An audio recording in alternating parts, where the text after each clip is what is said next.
The storm hit the high prairie like the wrath of an angry god.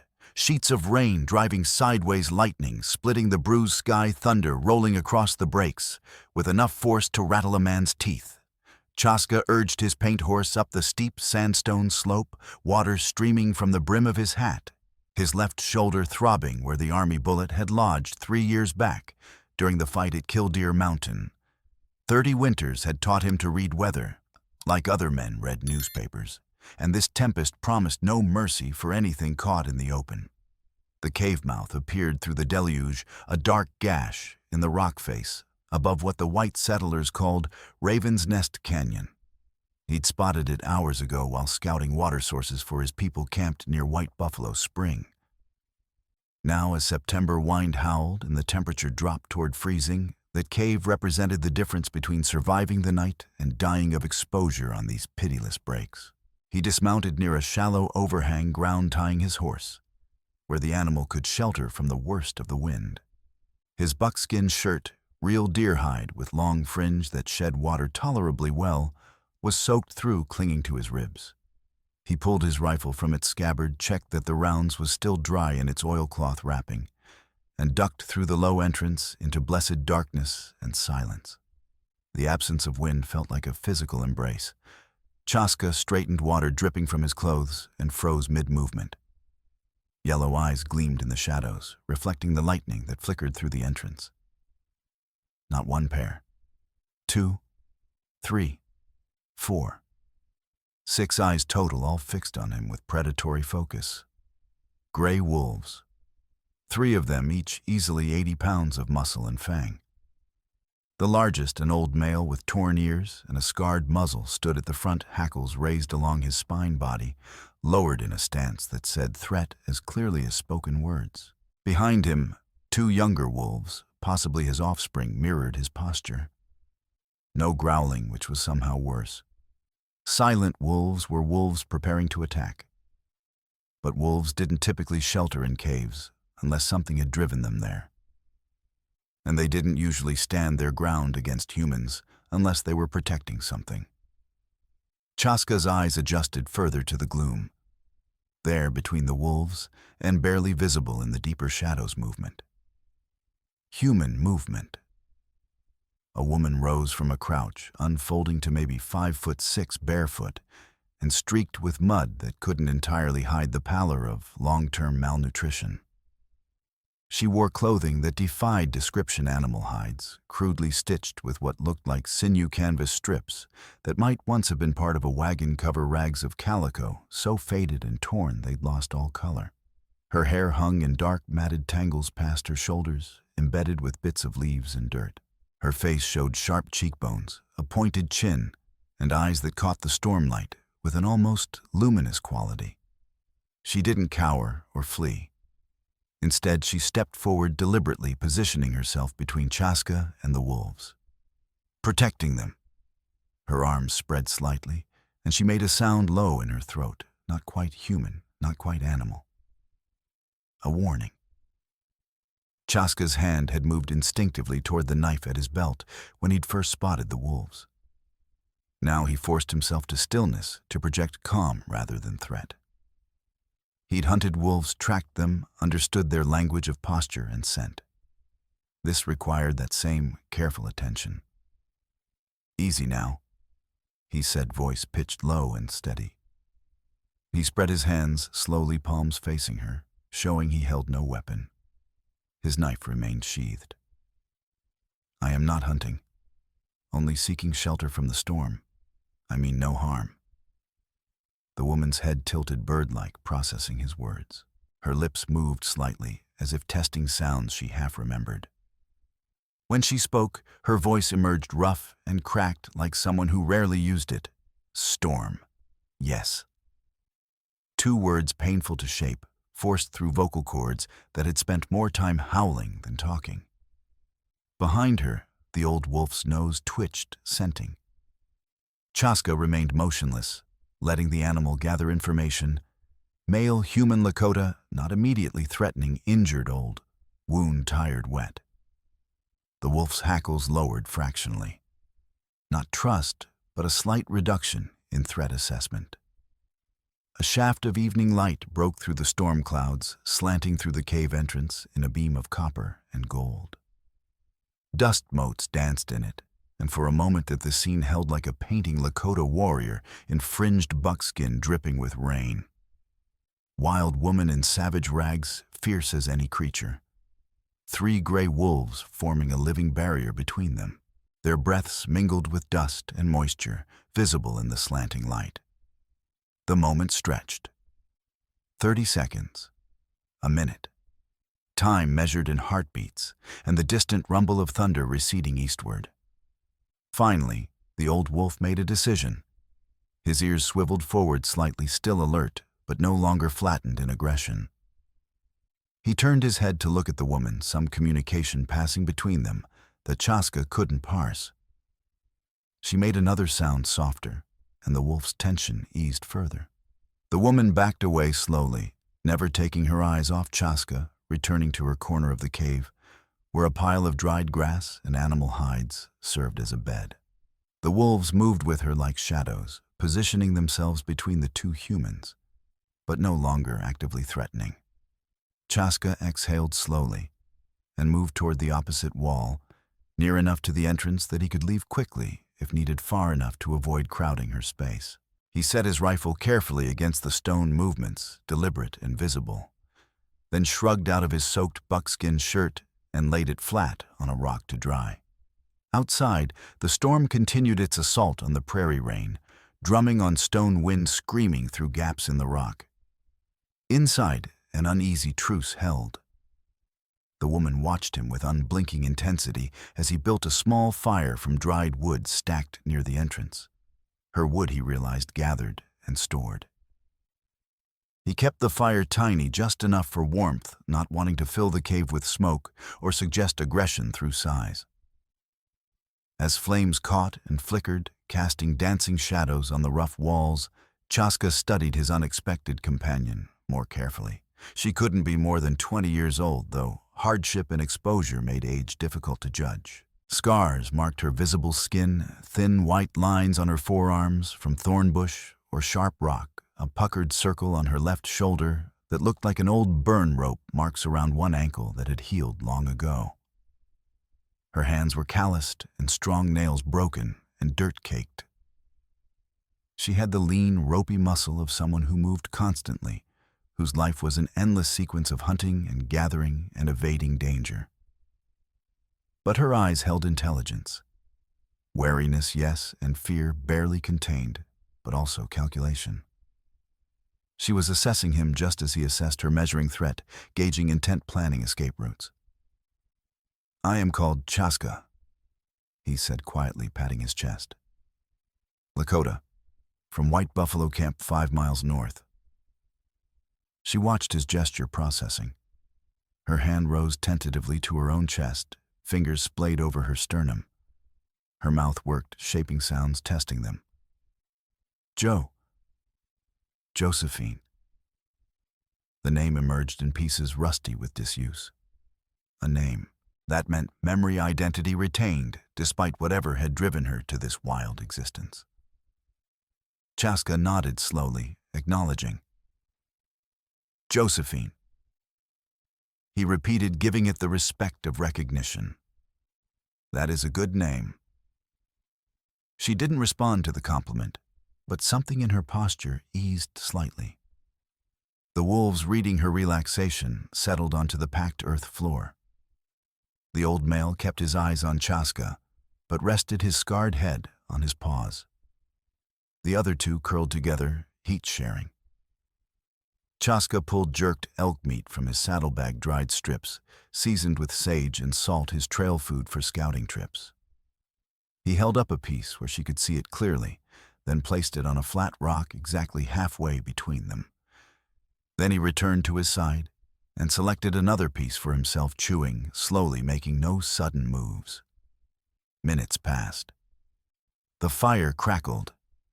Rain continued outside, though, with less violence now, as the storm's fury spent itself. Finally moving with the cautious deliberation of a deer approaching water, Josephine crept forward in a crouch. She snatched the jerky from the rock and retreated immediately. but she didn't eat right away. Instead, she held the meat to her nose, scenting it, examining the texture and color. Testing for poison or spoilage, Chaska realized. Survival instincts honed by years of solitude. Satisfied with her inspection, she bit into the jerky tearing rather than chewing her teeth strong and white despite everything. She ate like someone who'd learned to consume food quickly before it could be taken, no savoring, just fuel. When she finished, she looked at him with slightly less suspicion. Not trust, not yet, but acknowledgement that he'd shared food without demanding anything in return. In the wilderness, such gifts carried weight. "How long?" Chaska asked gently. "How long have you lived here?" She stared at him, uncomprehending or unwilling to answer. He tried again, simpler. "How many winters here, in this cave?" Her brow furrowed with concentration. She held up both hands, spreading all 10 fingers. Then she closed them and opened them again, this time showing only 3 fingers on one hand. 8 years. 8 winters, Chaska said softly, appalled. She'd been 12 years old, a child, when she'd come to this place. Alone. Your family. Her face closed like a door slamming shut. She turned toward a darker recess of the cave, crawled over to it, and began digging in loose sand with her hands. After a moment, she extracted something small and held it up to the firelight. A locket. Tin, dented and tarnished, hanging from a leather cord that had been mended multiple times with what looked like braided horsehair. Josephine crawled closer, not all the way to Chaska, but near enough that the firelight illuminated what she wanted to show him. She pried the locket open with a broken fingernail. Inside a tin-type plate, 2 young girls, maybe 8 and 10 years old, wearing Sunday dresses and sitting stiffly for the camera, in the formal style of such portraits. The older girl had Josephine's bone structure, those same sharp cheekbones, that same pointed chin. Scratched into the tin on the back, barely legible, Josephine Kane, age 10, year 1865. 8 years ago. She'd been a child when whatever catastrophe had brought her here. And the younger girl in the portrait, a sister, surely was nowhere in evidence now. "Your family?" Chaska asked, gentling his voice further. Josephine's face transformed. The wariness hardened into something like anguish, quickly suppressed. She clutched the locket to her chest with both hands and backed away, retreating to her corner. The old wolf immediately rose and padded over to her, positioning his body between her and Chaska. A clear message. Enough. No more questions. Chaska raised his hands in surrender and looked away, giving her privacy for her grief. He understood loss intimately. His own family mother, 2 brothers had died during the starving winter of 1867 when the buffalo failed to come, and the army prevented Lakota bands from leaving their assigned territories to hunt. That kind of loss carved holes in a person that never quite filled. He busied himself with making a proper camp for the night, laying out his bedroll near the entrance, checking his rifle's action, organizing his few supplies. All the while, he remained aware of Josephine in his peripheral vision. She'd curled into a tight ball in her corner, the locket still clutched in one hand, the wolves arranged around her like furry sentinels. As full darkness fell, and the storm finally spent itself, leaving only the steady drip of water from the cave entrance, Chaska noticed something else partially hidden beneath a flat rock near where Josephine slept. The angle of the firelight caught brass, making it gleam. A compass. Surveyor's brass by the look of it, dented but intact. He could just make out initials engraved on the back, RW. Not a child's toy. Not something you'd find by accident in wilderness. Someone had carried that compass with purpose, a surveyor, a prospector, someone who needed to navigate and measure. And somehow it had ended up here, hidden with Josephine's few treasures. Chaska's mind turned over possibilities. 8 years ago was 1865, right after the war back east had ended, and settlers had started flooding into the territories in greater numbers.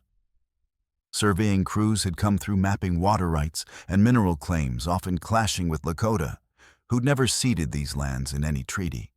He'd heard stories of surveyors gone missing, disputes over water and boundaries, violence on both sides. And there was the current situation, Virgil McCrae's dam on Stonebridge Creek, built according to those it harmed without proper authority, choking off water to downstream settlers and to the Lakota camps that had relied on that creek for generations. Could there be a connection? He filed the questions away for later. Pushing Josephine now would only frighten her, break the fragile peace they'd established. Better to move slowly, earn genuine trust, rather than force cooperation. "I will stay near the entrance," he said aloud, more to establish routine than expecting response. "I will keep the fire small. In the morning, I must return to my camp. But I can bring you food if you wish. Better than jerky. Real meat, vegetables if we have them." Josephine's eyes gleamed in the darkness, reflecting firelight, like an animal's. She didn't respond verbally, but after a long moment, she gave a single slight nod. Permission granted, or at least not refused. Chaska settled onto his bedroll, every muscle aching from the long day's ride and the tension of the encounter. His shoulder throbbed with a deep ache that meant rain in his bones, the wound's permanent legacy. But he'd survived worse discomfort. This cave was dry and relatively warm, and the strange woman with her wolves had allowed him to stay. In this country that counted as hospitality. He let his eyes close, though he didn't truly sleep, not deeply, not with predators nearby. Instead, he hovered in that twilight state. Warriors learned where rest came, but awareness remained. Sometime in the deepest part of night, he heard soft movement. Opening his eyes to slits, he saw Josephine creeping toward the cave entrance. She moved past him with remarkable stealth, barely disturbing the air. At the mouth of the cave, she stood silhouetted against the star-bright sky. The storm had cleared completely, leaving the universe exposed in all its vast indifference. And she raised her face to that sky like she was drinking it in. Then she made a sound. Low, musical, haunting. A wolf's howl, but shaped by human vocal cords into something that was neither and both.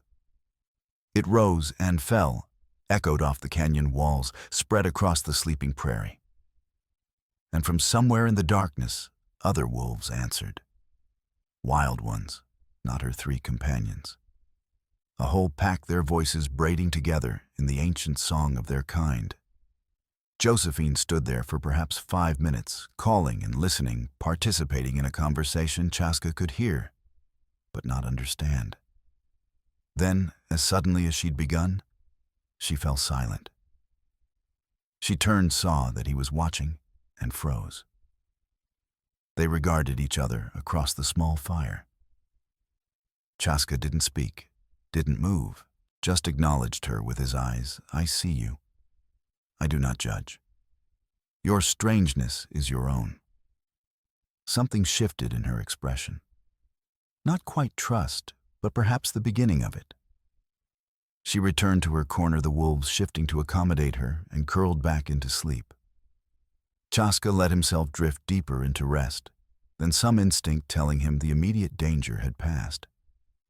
Tomorrow would bring new challenges, explaining to his people where he'd been deciding what to do about this wild woman and her secrets, navigating the increasingly volatile situation with McCrae's water monopoly. But for tonight, there was shelter and an uneasy peace. In September of 1873, on the high plains of Dakota Territory, where civilization and wilderness ground against each other like tectonic plates, that was enough. When dawn light crept into the cave painting, the walls rose, and Gold Chaska woke to find Josephine already awake, crouched near the seep where water trickled down the rock face into a natural basin. She was drinking cupping water in her hands and raising it carefully to her lips. The wolves had disappeared out, hunting likely taking advantage of the post-storm freshness when prey animals emerged from their own shelters. Chaska sat up slowly, making noise deliberately so as not to startle her. She glanced at him, but didn't stop drinking. When she finished, she wiped her mouth with the back of her hand and moved aside, a clear invitation for him to use the water source. He approached, carefully knelt at the basin, and drank. The water was cold and minerals sharp good despite the metallic tang. As he drank, he studied the cave in better light. It was larger than he'd realized, maybe 30 feet deep, with a ceiling that rose to 15 feet at the highest point. The walls showed evidence of long habitation. Dark patches where smoke had stained the stone-worn spots, where bodies had leaned repeatedly, scratches that might be counting marks or simple decoration.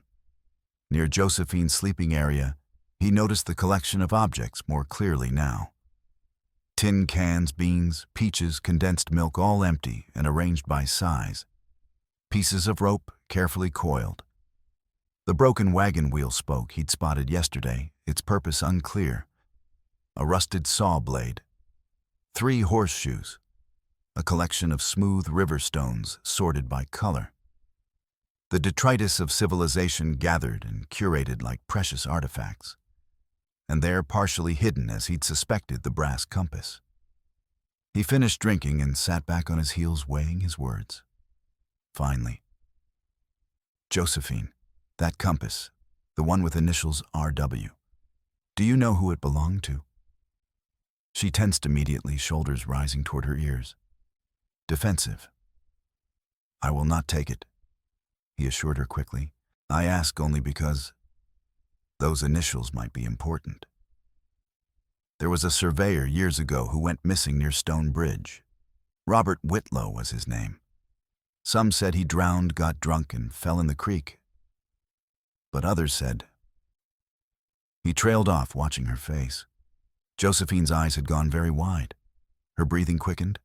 She crawled to her collection, retrieved the compass, and held it tight against her chest. Gone. She whispered the word, painful. Dead. Water took him. Chaska's pulse kicked up. You saw this. You saw Robert Whitlow die. She nodded jerkily, then shook her head, then nodded again, confused or conflicted. Dark, storm, men yelling, pushed, water. The words came out in fragments, a story told in pieces by someone whose language skills had atrophied from disuse. Men, Chaska repeated. More than one man. She held up 3 fingers. 3 men. A murder then, not an accident. And Josephine had witnessed it. When he pressed, gentle but urgent. How long ago? She pointed to the locket, to the scratched date. 1865. 8 years ago, when she'd been 10 years old. The implications crashed over Chaska like a wave. 8 years ago, Robert Whitlow had been surveying water rights for the territorial government, investigating complaints about Virgil McCrae's dam. Whitlow had disappeared that summer, and the investigation had concluded he drowned accidentally, drunk and careless, McCrae had claimed. No body had been recovered. The dam had stayed in place, and all this time there had been a witness. A child who'd seen murder and fled too young and traumatized to report it, surviving alone in the wilderness with wolves for company. Josephine, Chaska said carefully. Do you have anything else that belonged to Whitlow papers, perhaps? Anything he might have been carrying? She stared at him for a long moment, calculating, deciding whether to trust him with more. Then slowly she reached deeper into her hiding spot and extracted something wrapped in oiled canvas, the kind of material used to protect valuable items from moisture. She unwrapped it with reverent care, revealing a leather-bound notebook.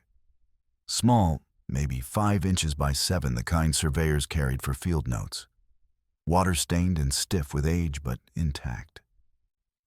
Chaska's breath caught. May I look? Another long hesitation. Then she handed it over, watching him like a hawk watching a rabbit. He opened the notebook carefully. The pages were filled with measurements, sketches of terrain notes about elevation and water flow. Standard surveying documentation. But near the end, he found something else: dated entries in a more personal hand. June 10th, 1865. Met with V. McCrae regarding dam structure. He claims permit from territorial authority, but documents appear irregular. Seals do not match official records I have seen. Measurements show dam diverts 75% of creek flow to his reservoir, far beyond legal allowance of 40%. Requesting official review. June 12th, 1865. McCrae increasingly hostile. His deputy R. Pike present at today's meeting. Veiled threats made regarding accidents that befall troublemakers. Am documenting all interactions. June 15th, 1865. Final survey complete. Dam is definitively illegal. Built on disputed land without valid permits. Diversions exceed all reasonable allowance. Will file formal report with Territorial Water Commission. McCrae learned of my conclusions today. He stated, and I quote, "You will not leave this canyon alive if you file that report." Witnesses present R. Pike, Deputy Sheriff A. Flynn McCrae's foreman, J. Coates, civilian witness. Am proceeding to Territorial Office regardless. If anything befalls me, let this document stand as testimony to what occurred here. The entry was dated June 15th, 1865, and there were no further entries. 3 days before the newspaper had reported Whitlow missing. And there was a fourth witness named J. Coates. Someone Chaska didn't recognize, but who might still be alive, might corroborate the story. Chaska looked up at Josephine with new understanding. "You kept this safe. For 8 years you kept evidence of murder hidden." She nodded solemnly. Did not know what to do. Just child. Words. She gestured helplessly at her mouth. Hard. Lost words. And they... She pointed vaguely toward the canyon below. Always looking. Easier to hide.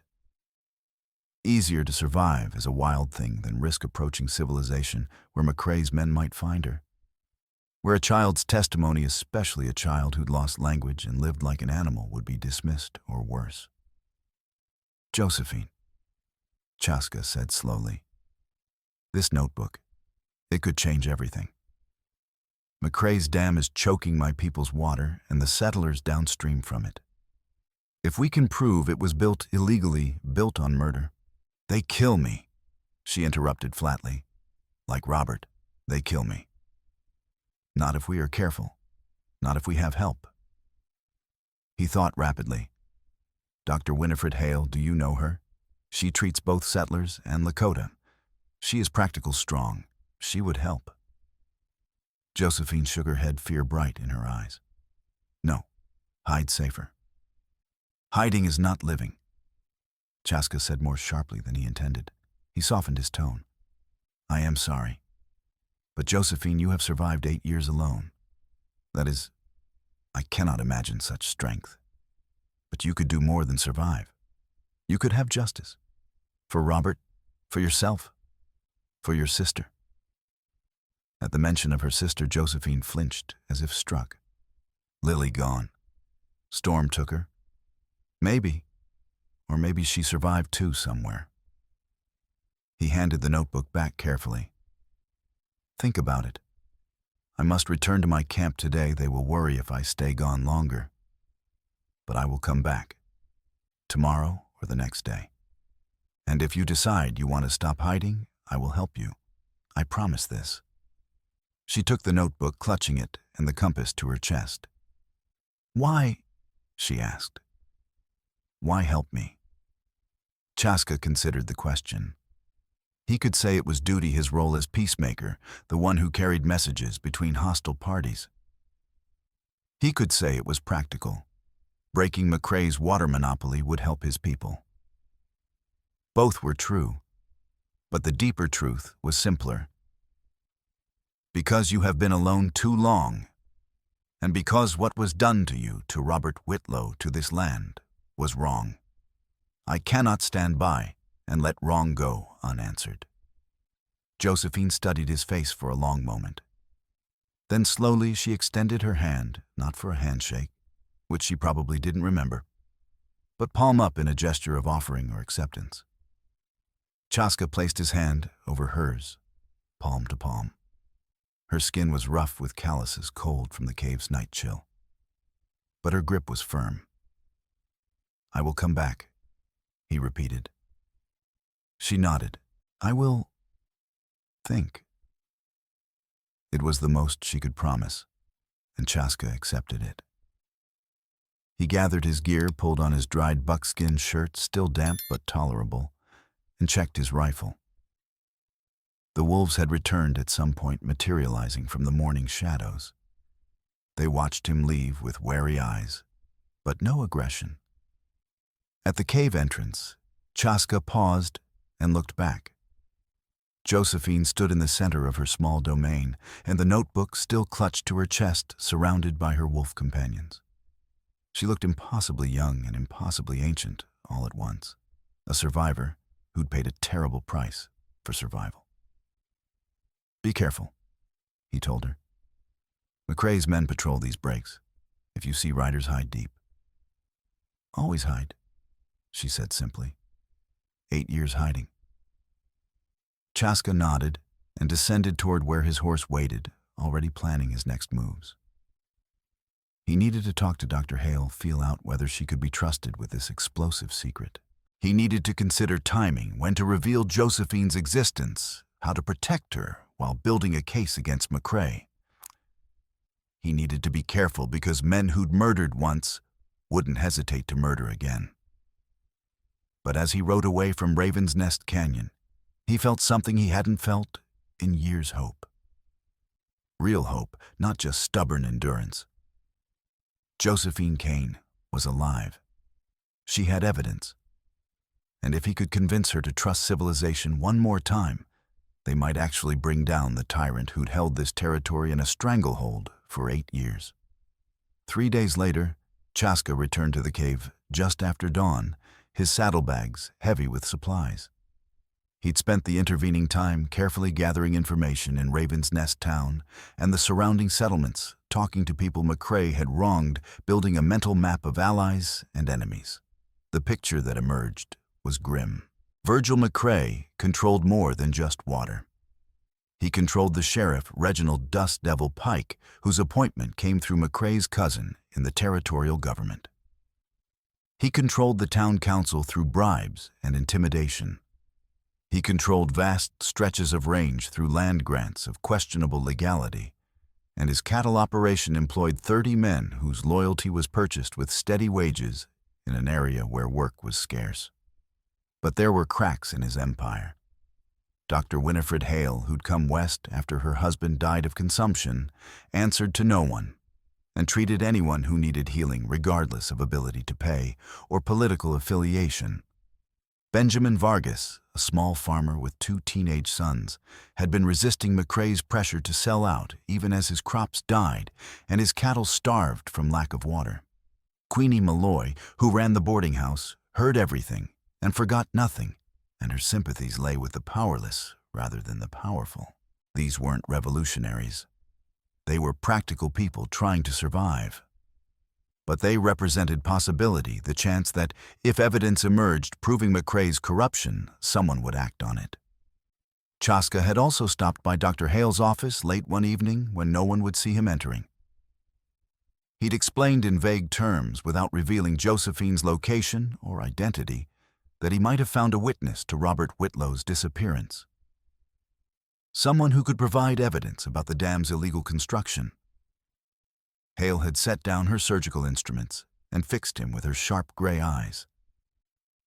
"If you have found such a person," she'd said slowly, "they are in extraordinary danger. McCrae murdered once.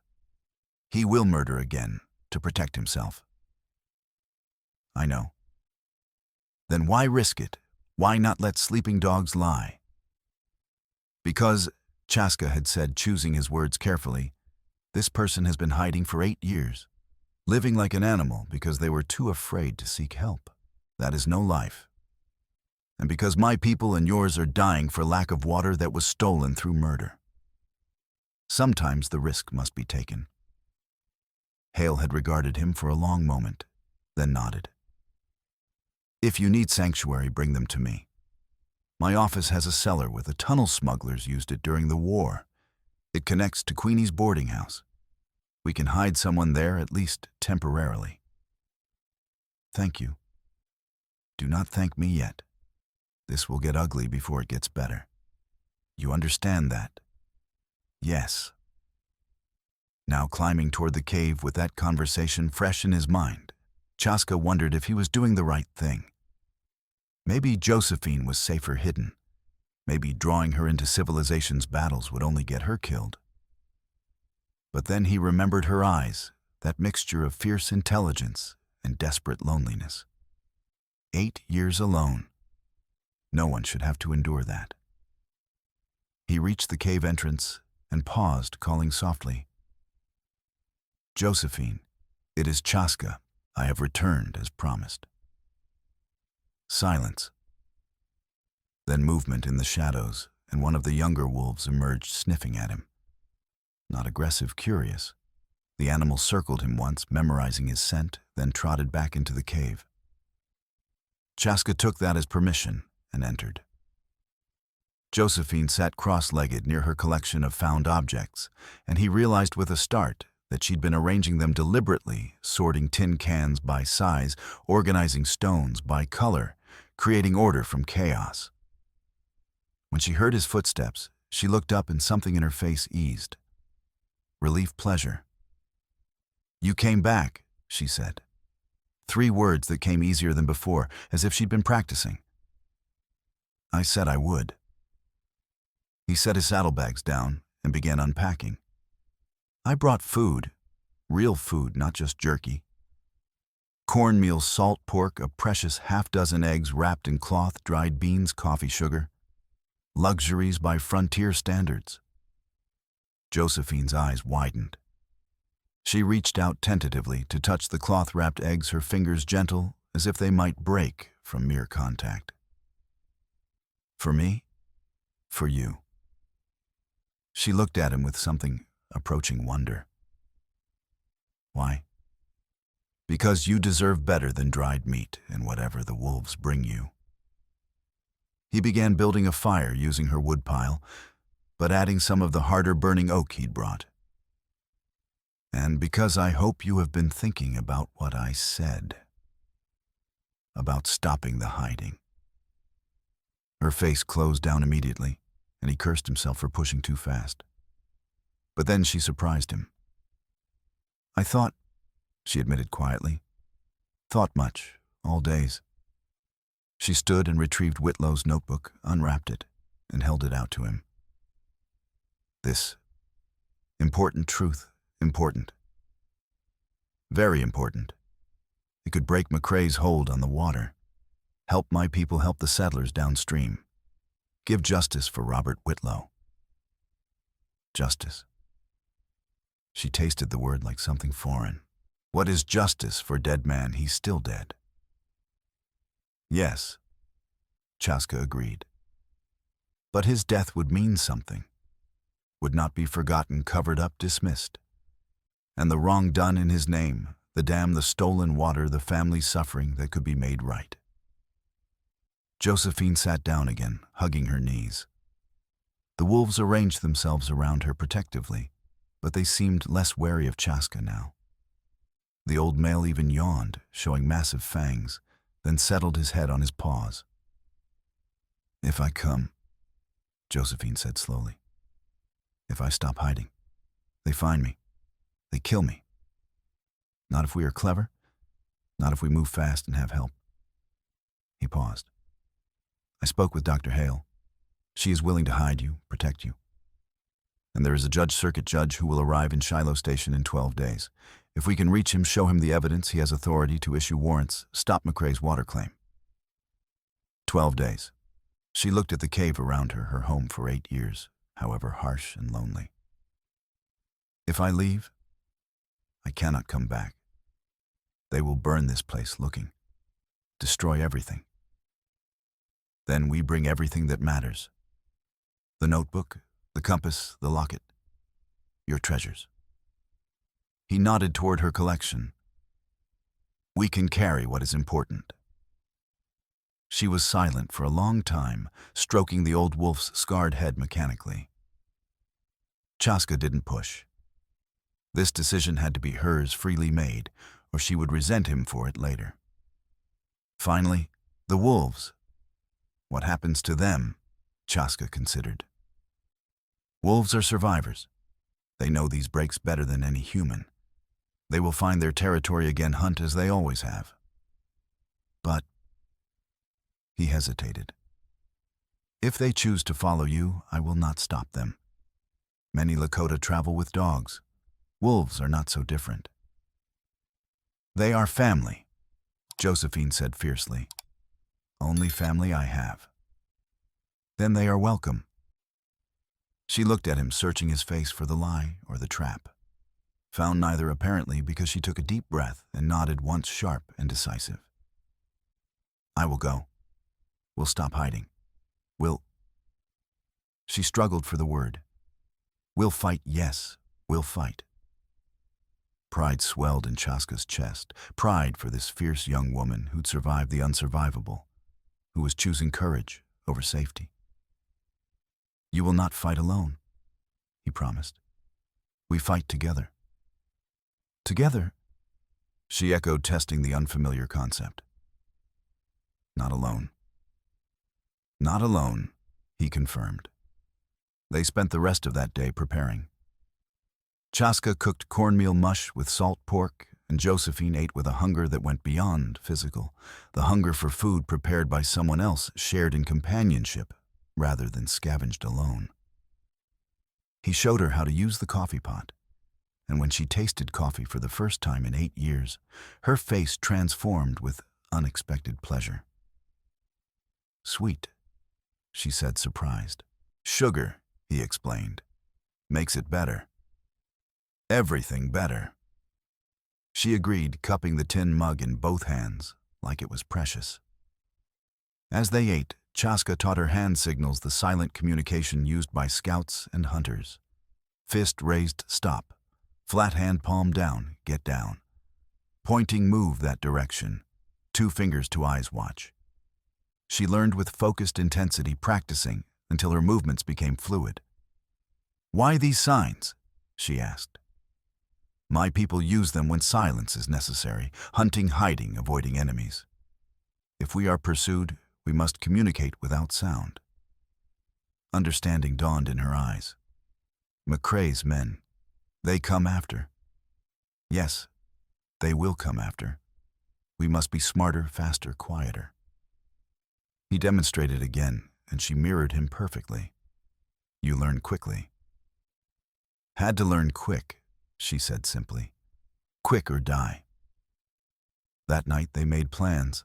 They would leave before dawn, travel through the breaks, where horses struggled, use Josephine's knowledge of hidden trails and water sources. They would circle north, avoiding Raven's Nest, and approach Shiloh Station from the east, where McCrae's patrols were thinner. 12 days to cover 50 miles of rough country, slow by horseback standards, but they would be moving on foot through terrain that favored stealth over speed.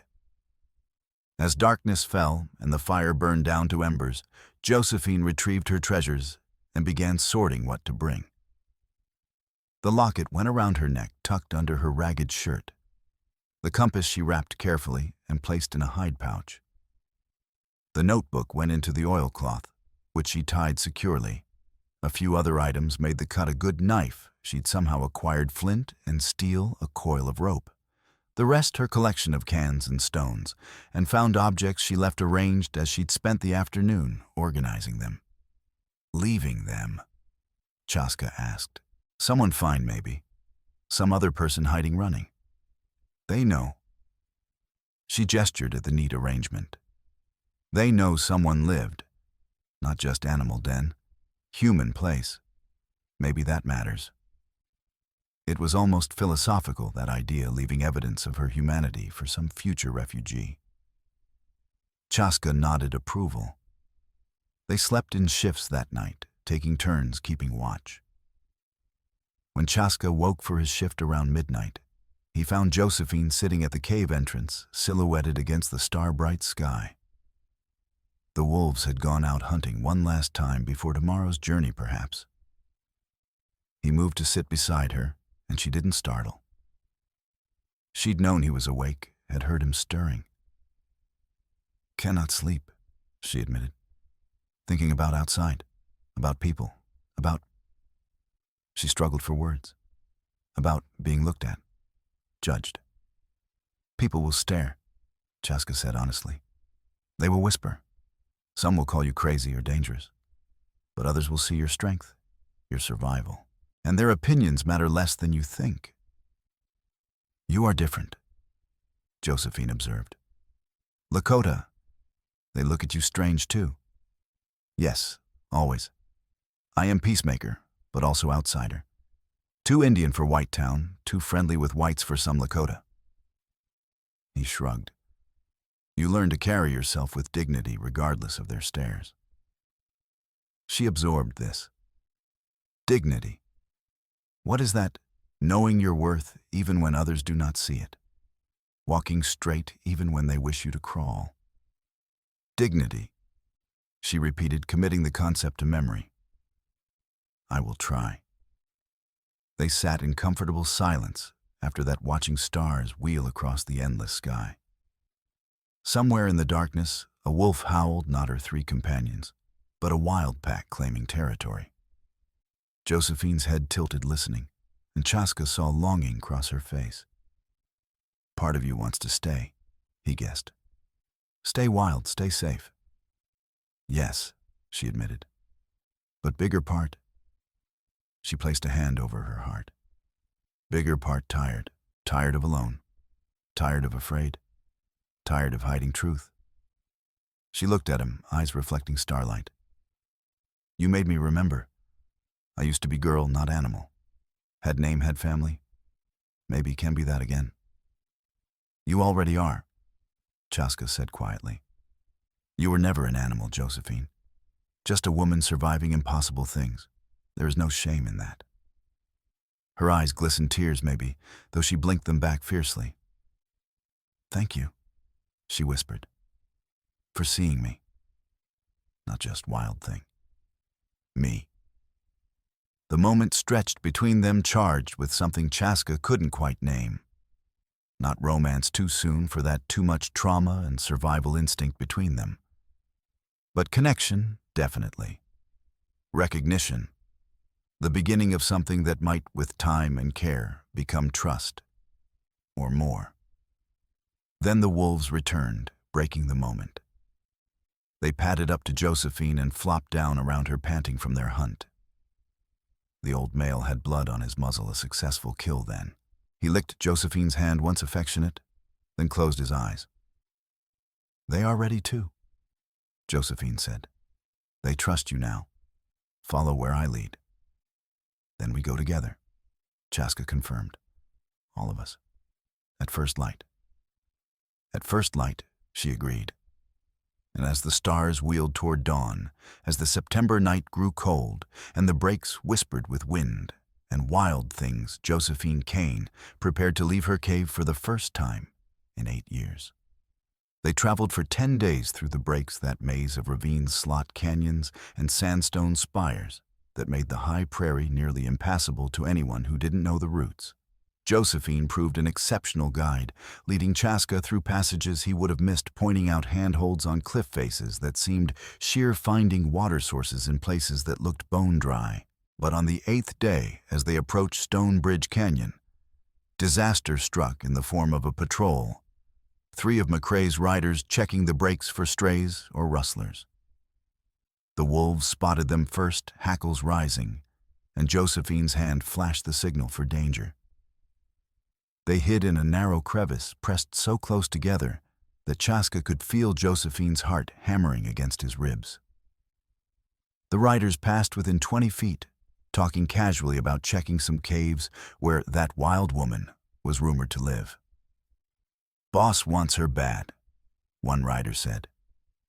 "Says she's been stealing from his herds, Got a warrant drawn up and everything. Warrant for a crazy woman living with wolves. Another laughed. Pike'll shoot her on sight, warrant or no. McCrae wants her alive if possible. Says she might know something about old business, something that could cause him trouble. They moved on, but the message was clear. McCrae suspected someone knew about Whitlow. Whether he knew specifically about Josephine or was just being cautious, the hunt had intensified. After that, they moved even more carefully, traveling only at night, hiding during daylight hours. Josephine showed Chaska how to move silently through dry brush, how to read tracks to know how old they were, how to cache supplies in case they had to run without warning. She was teaching him wilderness survival, even as he taught her the rudiments of rejoining civilization, an exchange of knowledge born from mutual necessity.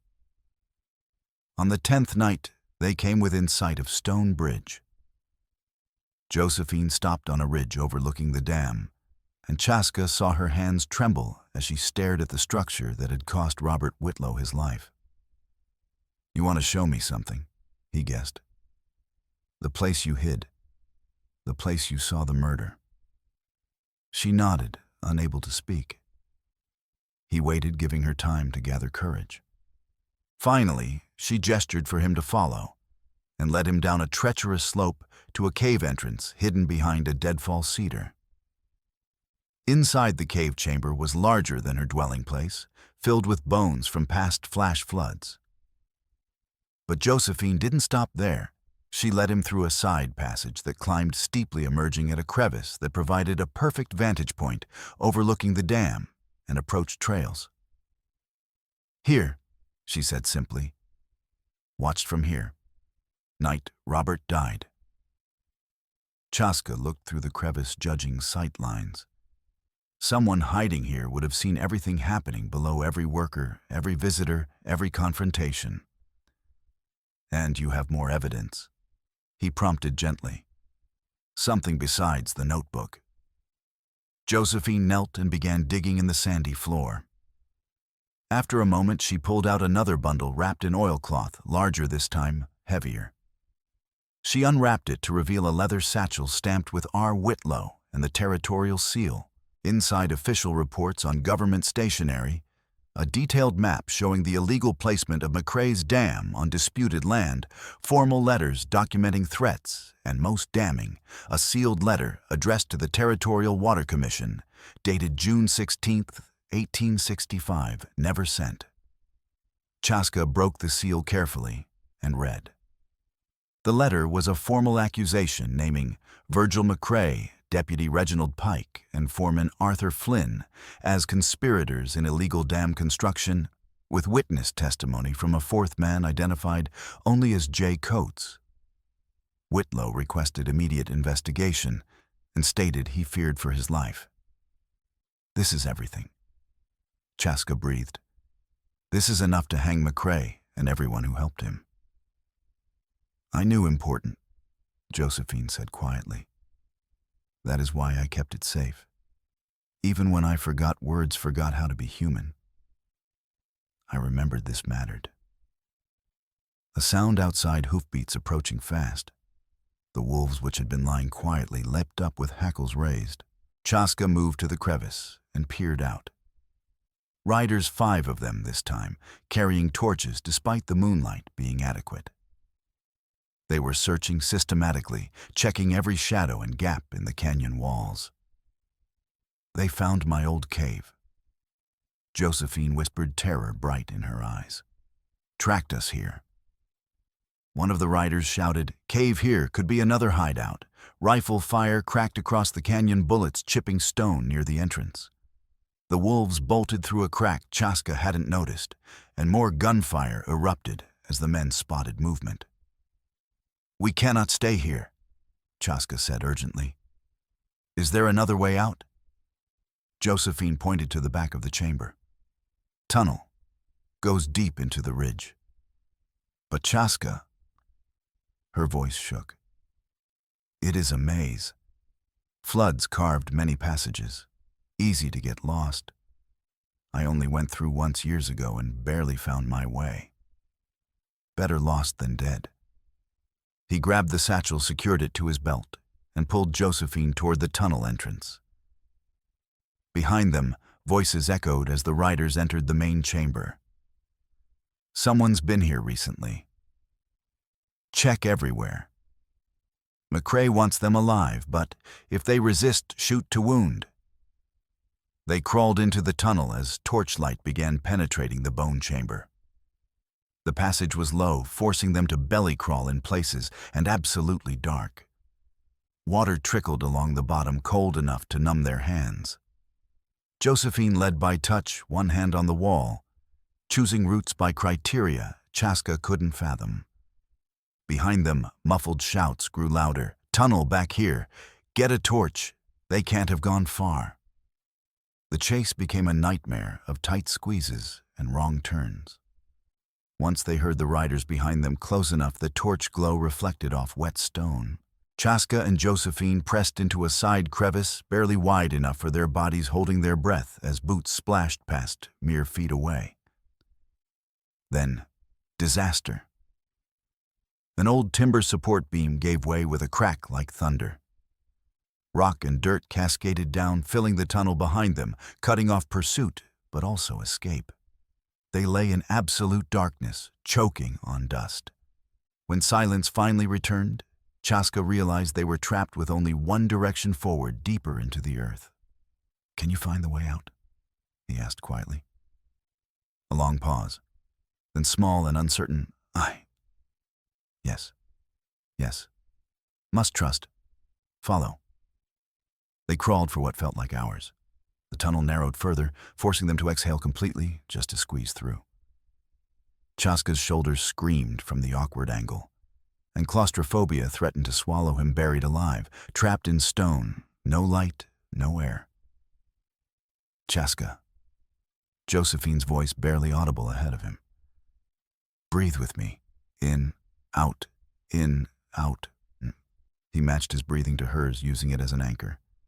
She'd survived this before. She would guide them through. "Thank you," he managed. "Together," she said simply. "Not alone. Together." That word became a mantra as they crawled forward into darkness. Finally, hours later though, time had lost all meaning, Josephine made a sound of relief. "Air. Feel air moving." She was right.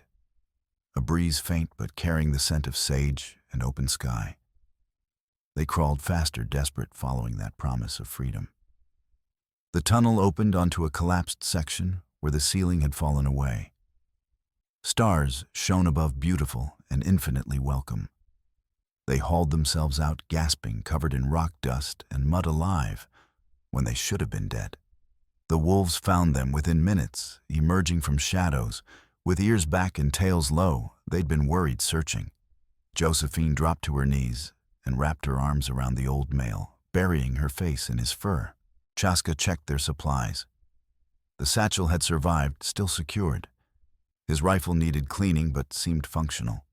They'd lost some food and Josephine's water skin, but they were alive.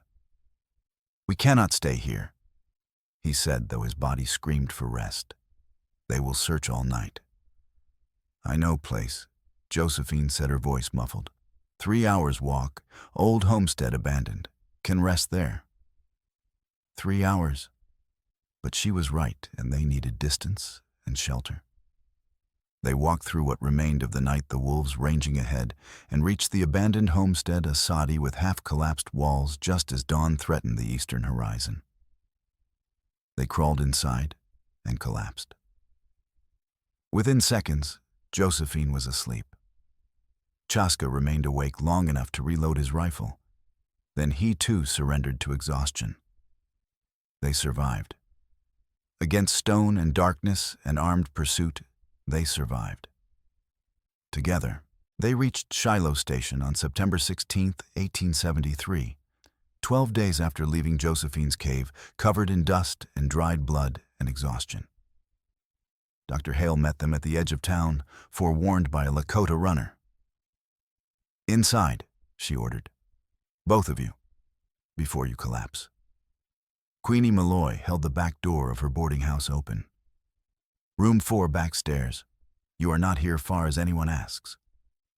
In the room, Hale worked with brisk efficiency, draining infection from Chaska's shoulder, stitching Josephine's torn feet, dosing them both with willow bark tea. When Josephine handed over the satchel, Hale spread the contents across the washstand with reverent care. "This is extraordinary," she breathed, reading the documents. "Complete evidence. Multiple forms of documentation." She looked at Josephine. "You kept this safe for 8 years. Do you understand how remarkable that is?" "Robert died for it," Josephine said simply. "Keeping his truth alive was all I could do." Hale made a decision. "Judge Fairchild arrives tomorrow. We present this before McCrae knows you are here." That evening, they crossed the street to the hotel. Judge Amos Fairchild was perhaps 60, with white hair and a face carved by decades of frontier justice. When they filed into his room, he looked up with clear irritation. "Dr. Hale, this had better be urgent." "It is, Your Honor." Hale gestured to Josephine. "This is Josephine Kane. She has evidence regarding the murder of Robert Whitlow and the illegal construction of Virgil McCrae's dam." That got his attention. The Whitlow case was closed. Accidental drowning. "It was murder," Josephine said quietly but firmly. "I saw it. I was 10 years old. I saw 3 men push Robert Whitlow into the creek. And I kept his surveying equipment, his notebook, his reports, his documentation safe for 8 years. That is a serious accusation. Do you have proof?" Josephine laid the satchel on his desk. "Everything is here." For the next hour, Fairchild read, while Josephine answered his questions with increasing confidence. Chaska provided context about the water situation. Benjamin Vargas, summoned by Queenie, testified about McCrae's threats. Hale gave medical testimony about water-related deaths. When the last document had been examined, Fairchild sat back. "This evidence, if authenticated, is damning. Young lady, you have shown remarkable courage." He studied them each in turn. "However, Virgil McCrae is powerful with significant political connections. Bringing charges will trigger a firestorm. Are you prepared?" "Yes," Josephine said immediately. "Yes," the others echoed. Fairchild nodded decisively. "I will issue warrants tonight for the arrest of Virgil McCrae, Reginald Pike, and Arthur Flynn on charges of conspiracy to commit murder and illegal appropriation of water resources. Trial convenes in 2 days." He fixed Josephine with a stern look. "Miss Kane, you will be the star witness. You will be the star. Can you handle that?" "I survived 8 years alone," Josephine said. "I can handle speaking truth." A ghost of a smile touched Fairchild's features. "I believe you can. Dr. Hale, keep Miss Kane in protective custody until trial." "Already arranged." "Then we have a plan." Fairchild opened his door. "Now get some rest. The next few days will determine whether justice or corruption prevails." Back at the boarding house, the enormity of what they'd set in motion settled over them. "He believed us?" Josephine said wonderingly. "You gave him no choice," Hale replied. "The evidence is overwhelming." At her door, Josephine turned to Chaska. "Thank you. For everything. For believing me. For..." She struggled for words. "For reminding me I was human." "You were always human," Chaska said. "Always, Josephine Kane. I am honored to have helped you." She looked at him for a long moment, something shifting in her expression. Then she stood on her toes and kissed his cheek quickly, almost shyly. "Good night, Chaska," she whispered and slipped into her room. He stood in the hallway, one hand touching where her lips had brushed, feeling warmth linger there. Tomorrow would bring danger. But tonight there was this connection between 2 survivors who'd chosen to fight rather than hide. And that was worth whatever came next. Dawn came too soon. Chaska woke to urgent knocking on his door, Queenie Malloy, her face grim. "McCrae knows," she said without preamble. "One of Fairchild's deputies has a loose tongue or was bought. Word is McCrae's gathering his men. 30 riders, maybe more. They are coming for the judge and for the girl." Chaska was on his feet instantly, strapping on his gun belt. "When?" "Could be minutes, could be an hour. Fairchild's across the street at the hotel. We need to move him here or get the girl to him or a crash from downstairs. Shouting. The sound of furniture overturning." "Too late," Chaska said grimly. He grabbed his rifle. "Where is Josephine?" "Room 4 like last night. I will get her." "No." Chaska was already moving. "Get to Fairchild. Warn him. I will protect Josephine." He ran down the hall, not bothering with stealth. At room 4, he pounded on the door. "Josephine, it is Chaska. We need to go now." The door flew open. Josephine stood there in the calico dress Queenie had given her, but she'd belted it up for movement and held a knife in one hand, in the good knife from her survival gear. Behind her, the 2 wolves stood alert, hackles raised. "Heard shouting," she said. "They come for me. They come for all of us. For you, for the judge, for the evidence." More crashing from below, and now Chaska could smell smoke. "They are burning us out." Josephine's eyes went hard. "Then we fight, like you said. Together." She grabbed the satchel she'd kept it with her smart girl, and they ran for the back stairs. Smoke was already rising through the floorboards. McCrae's men had set fire to the building's ground floor, probably soaked the wood with lamp oil first. At the back door, they found it blocked by 2 of McCrae's riders. The men raised rifles, but the wolves attacked before they could fire a blur of gray fur and fangs. One rider went down screaming, his throat torn. The other stumbled back, firing wildly, the bullet going high. Chaska shot him in the shoulder, dropping him. They leapt over the fallen men and into the alley behind the boarding house. More riders appeared at the alley's end, 4 of them cutting off escape. Chaska pulled Josephine into a narrow gap between buildings, barely wide enough for their shoulders. The wolves followed, and they ran through a maze of back passages and storage sheds that Josephine navigated with surprising confidence, even in a town she barely knew. Her survival instincts read terrain perfectly. They emerged near the hotel. Across the street, Queenie Malloy stood on the hotel porch with Dr. Hale and Benjamin Vargas, all 3 armed. Judge Fairchild stood behind them, his face set in lines of fury. "There," someone shouted, McCrae's voice loud and commanding. "The girl, do not let her reach the judge." Gunfire erupted. Chaska shoved Josephine behind a water trough as bullets kicked up splinters from the hotel porch. He returned fire methodically, making each shot count.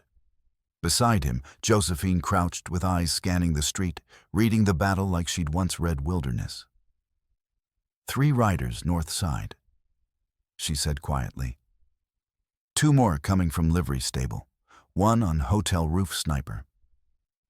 Chaska looked where she indicated. She was right, her eyes trained to spot predators and prey in vast landscapes, picked out threats instantly. The roof shooter is most dangerous. "I can reach," Josephine said. She pointed to a root fire escape to adjacent building across a narrow gap to hotel roof. "From there, surprise him. Too dangerous. I have climbed worse. In storms, in dark." Her eyes met his. "Trust me, like I trusted you in the tunnels." He wanted to refuse to keep her safe. But she was right, they needed to neutralize that sniper. And Josephine had survived 8 years by being smarter and faster than the dangers hunting her. "Go," he said. "I will draw their fire. When the sniper focuses on me, you take him." She nodded once, but then moved a blur of motion running low toward the fire escape. The wolves split up, one following her, one staying with Chaska. Chaska stepped into the open rifle raised and fired at the riders approaching from the north. They scattered for cover, returning fire. Bullets whined past his ears. He dropped behind a barrel, reloaded, fired again.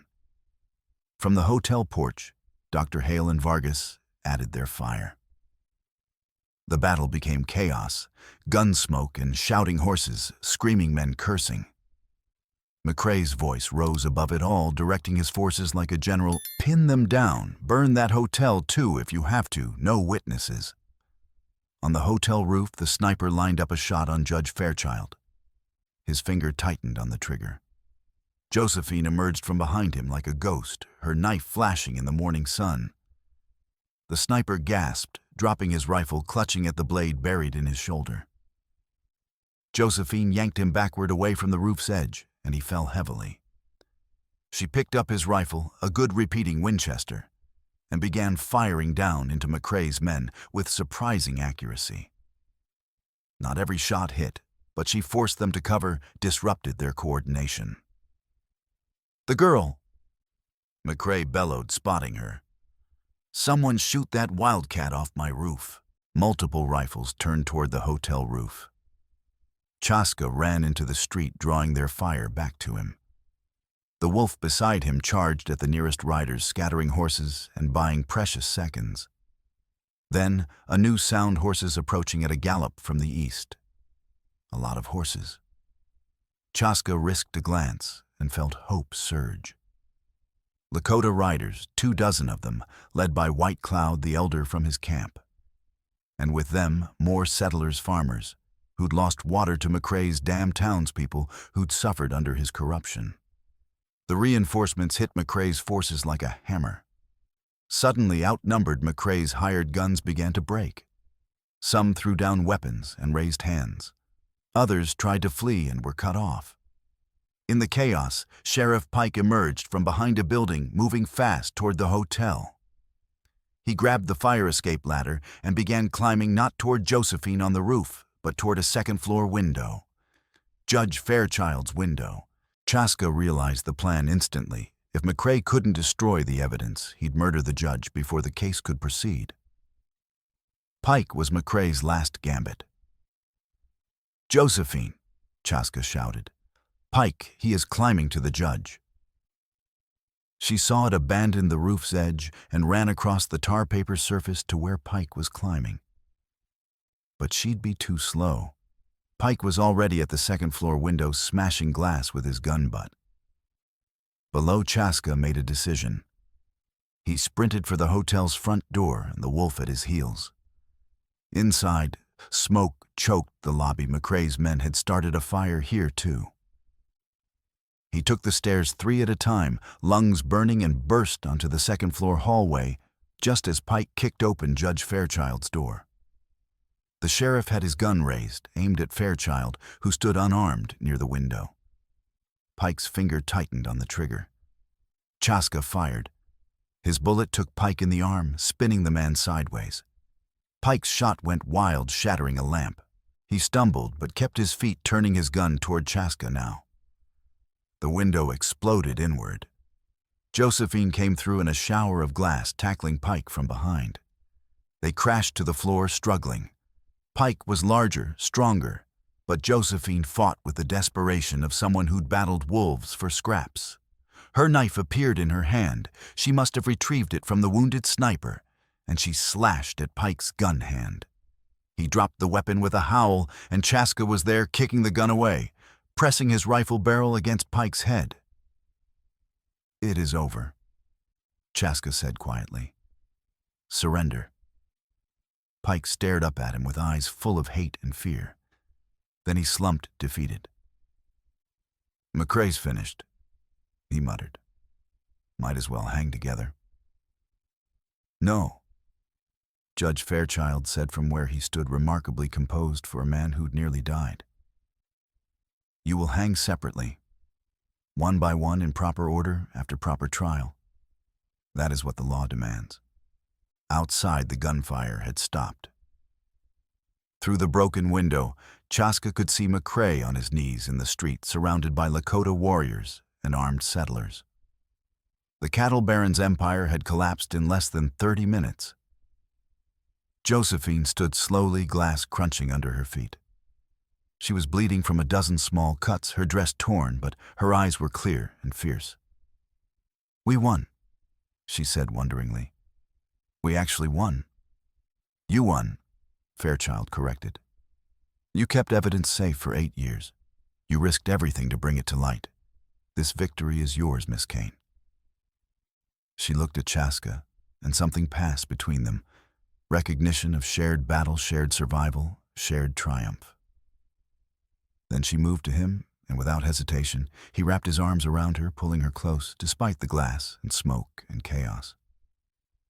"Together," she murmured against his chest.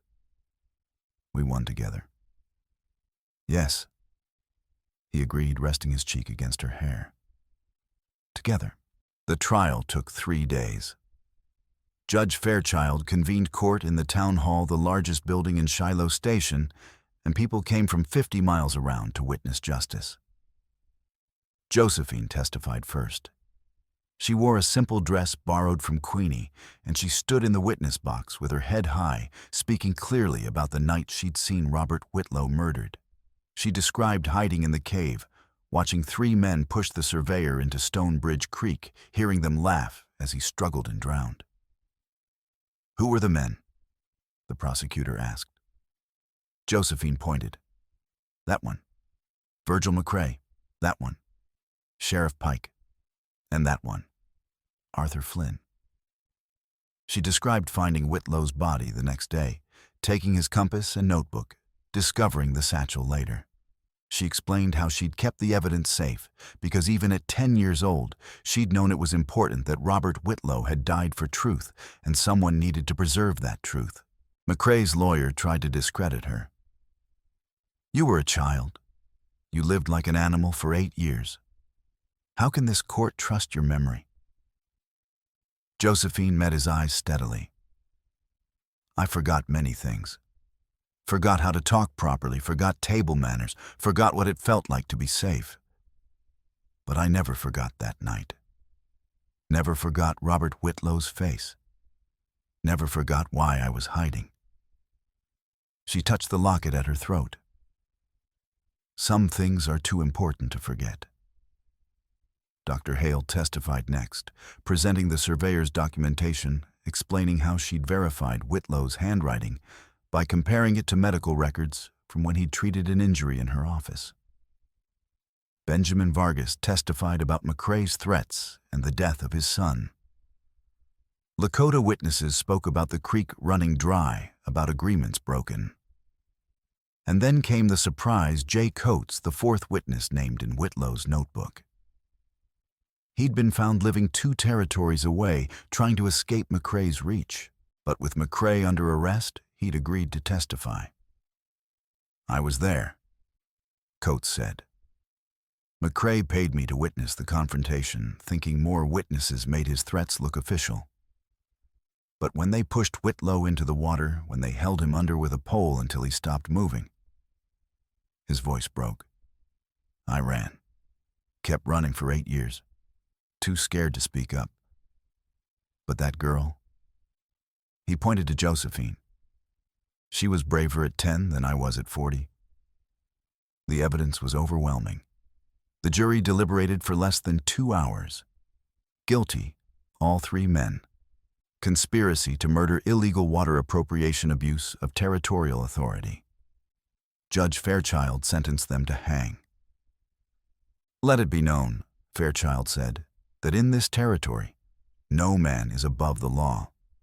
Not cattle barons, not sheriffs, not anyone who believes power grants them the right to kill and steal. Justice delayed is not justice denied. Not when there are brave souls willing to keep truth alive against all odds." He looked directly at Josephine. "This court recognizes the extraordinary courage of Miss Josephine Kane, who preserved evidence at great personal cost and risk. By order of this court, a reward of $500 recovered from McCrae's seized assets is hereby granted to Miss Kane, along with the deed to 40 acres of land near Stonebridge Creek, to be held in her name in perpetuity. The courtroom erupted in applause. Josephine sat stunned, unable to process what she'd just been given. Land, money, a future beyond mere survival. Chaska, sitting beside her, took her hand and squeezed. "You are free now," he said quietly. "Truly free. You can build whatever life you wish." She looked at their joined hands and then up at his face. "What if what I wish?" She struggled for words. "What if what I wish includes you?" His heart kicked hard. "Then I am not going anywhere." The executions took place 1 week later. McCrae went first, unrepentant to the end, cursing everyone who'd betrayed him. Pike followed, whimpering. Flynn last weeping and begging forgiveness that would not come. Josephine watched from a distance, standing between Chaska and Dr. Hale. When the trap doors dropped and the ropes snapped taut, she felt nothing. No satisfaction, no closure, just a sense of finality. "Is it enough?" she asked quietly. "Does their death balance Robert's?" "No death balances another," Chaska said. "But justice has been served. And you ensured that Robert Whitlow's death meant something, that his work was not destroyed, his courage not forgotten. That is worth more than revenge." She absorbed this, then nodded. "Then I am done with the past. Time to build a future." Over the following weeks, that future took shape. The dam was dismantled by court order stone by stone. Water returned to Stonebridge Creek, flooding dry irrigation ditches, filling cattle troughs, bringing life back to withered land. Benjamin Vargas wept openly when water first reached his farm, his sons dancing in the muddy flow. The Lakota camps received formal recognition of their water rights, with treaty boundaries re-established and enforced by federal marshals sent from the territorial capital. Josephine's 40 acres were surveyed and staked. The land sat on a rise overlooking the creek, with good soil and natural shelter from winter winds.